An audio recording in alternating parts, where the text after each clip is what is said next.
Ito talaga yung pinakamahirap na part bilang estudyante kasi pagkatapos mong umuwi ng ilang araw sa inyong bahay, ay babalik ka na naman sa syudad para mag-aral. Hi guys, it's me again, your Shire the Explorer, and for today's exploration ay samahan niyo akong bumalik sa Rojas City. So, iyak nang iyak nga ako bago ako umalis sa bahay kasi pag nakikita ko kasi si Mama, I see all the thousand reasons why I should study hard dahil syempre sobrang hirap ng buhay kaya guys, hindi porket na sa private school ako nag-aaral ay marami po kaming pera. Dahil ang tawag po doon ay responsable po yung parents ko na pag-aralin ako kung saan man gusto ko.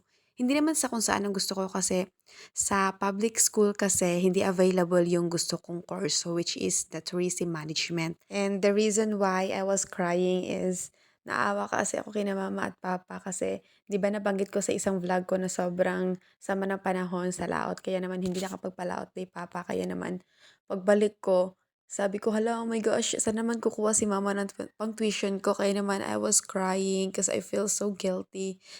Ang gustong course kasi ni mama sa akin is education, pero ayaw ko talaga ng education, guys. Ayaw ko kasi makulong sa isang place lang, gusto ko nagtutour. And if you are following my videos, palagi po akong sumasakay sa mga libreng pamboat. Nasasayangan po talaga ako sa aking pamasahe kasi sabi ko, pag nasa istansya ako, dadaan is 100 plus lang yung mga gastos ko. Pero yun nga lang, sobrang pagod kasi from Isla to Estancia is 3 hours na.